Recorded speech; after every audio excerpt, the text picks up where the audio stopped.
මේ වීඩියෝ එක පොඩ්ඩක් බලන්න. Honey? Oh, Dad! Tim! I need an ambulance to 7th floor Tim! avenue. Dad, the side of your face is drooping. Mom? It's probably nothing. Dad, are you okay? You're slurring. Why are you slurring? Raise your arms up in the air for me. Dad, are you okay? Gracie, call 911. I just Honey?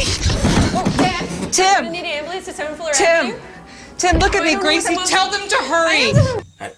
ඔයාලට මේ video එකේ තිබ්බ රෝග ලක්ෂණ හඳුනා ගන්න පුළුවන් වුණාද? මේ මොන වගේ රෝගයක රෝග ලක්ෂණ වෙයි හැකිද? ඔයා මේ පිළිබඳව දැනුවත්ද?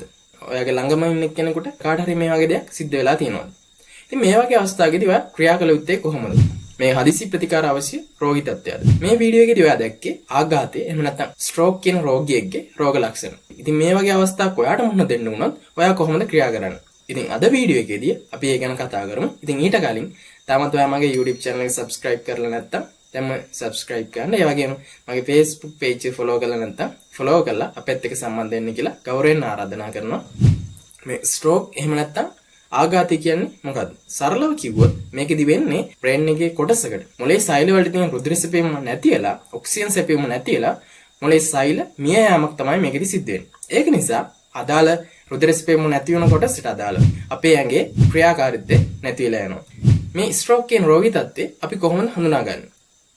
මේ සඳහා ජාත්‍යන්තරව භාවිතා කරන රීතියක් තියෙනවා. ඔයාලා හැමෝම අනිවාර්යෙන් ඒ පිළිබඳව දැනගත යුතුයි. ඒකෙදි කියන්නේ fast එහෙම නැත්නම් FAST.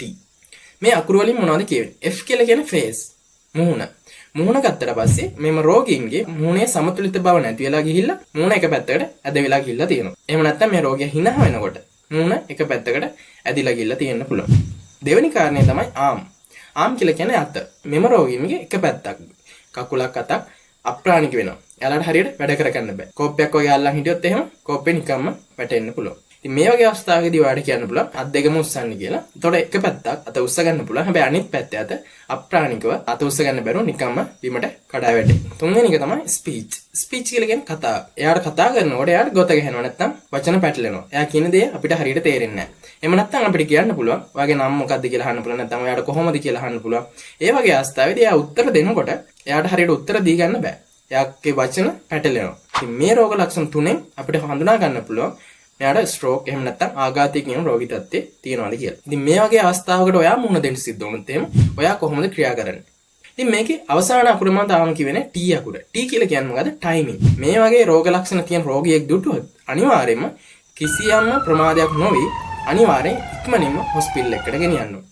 ඒකට හේතුව ඒ ස්ට්‍රෝක් කියන රෝගී තත්ත්වයේදී අපි වෙලාවට ප්‍රතිකාර ආරම්භ කිරීම අනිවාර්යයි.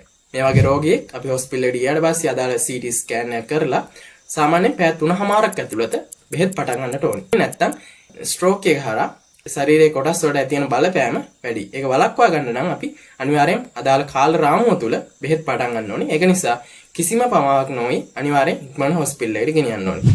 ඉතින් මම මේ කිව්ව ෆාස්ට් කියන රීතියට අනුව ඔයාලට ස්ට්‍රෝක් රෝගියෙක් හඳුනා ගන්නට පුළුවන්. ඉතින් මේ වගේ අවස්ථාවක ඔයා මොනවද කළ යුත්තේ? ඒ වගේම මේ වගේ අවස්ථාවකදී ඔයා කිසිසේත්ම නොකළ යුත්තේ මොනවද? පළවෙනිම මොනවද කළ යුත්තේ කියලා මම කියන්නම්. මේ වගේ අවස්ථාවේදී පළවෙනිම කළ යුතු දේ තමයි රෝගියා ආරක්ෂිතව බිමට වැටෙන්න ඉඩ නොදී බිම එහෙම නැත්නම් ඇඳක නිදි කරවන්නට ඕනේ. දෙවෙනි කාරණේ තමයි ඔළුව වම් පැත්තට හරවලා වම් මැලයට නිදි කරවන්නට ඕනේ. ඒකට හේතුව රෝගියාට වමනේ ගියොත් එහෙම ඒවා පෙනහළ වලට ගිහිල්ලා හුස්ම ගැනීම අපහසුතාවයක් සහ ඒ හරහා එන කොම්ප්ලිකේෂන් එන්න පුළුවන්. තුන්වෙනි එක තමයි මේ විදිහට රෝගියා ආරක්ෂිතව ස්ථානගත කරාට පස්සේ ඔයා අනිවාර්යෙන් අනිත් අයගෙන් උදව් ඉල්ලන්න. ඒ වගේම 1990 ඇම්බියුලන්ස් සේවයට එහෙම නැත්නම් ළඟ වාහනයක් තියෙනවනම් වාහනයට කතා කරලා ඉක්මනින්ම රෝගියා ළඟම තියෙන හොස්පිටල් එකට ගෙනියන්නට ඕනේ. ඉතින් මේ වගේ අවස්ථාවකදී ඔයා කිසිසේත්ම නොකළ යුත්තේ ඒවල් මොනවද? රෝගියාට වතුර දෙන්න යන්න එපා, කන්න මුකුත් දෙන්න යන්න එපා. ඊළඟට මේ වගේ අවස්ථාවේ කිසිසේත්ම රෝගියා මෙච්චර කල් පාවිච්චි කරපු බෙහෙත් මුකුත් දෙන්න යන්න එපා. උදාහරණයක් විදිහට එයා ප්‍රෙෂර් වල බෙහෙත් බොනවා නම් ප්‍රෙෂර් පෙති මුකුත් එහෙම දෙන්න යන්න එපා. ඉතින් මම කියවනේ මේක සාමාන්‍ය රෝගියා මේ වගේ රෝග ලක්ෂණ අඳුරගත්ත ගමන් චුට්ටක්වත් ප්‍රමාණ කර අපි හොස්පිටල් එකට ගෙනියන්න ඕනේ. සාමාන්‍යයෙන් පැය 3:00මාරක් ඇතුළත අපි බෙහෙත් පටන් ගන්න ඕනේ කියලා.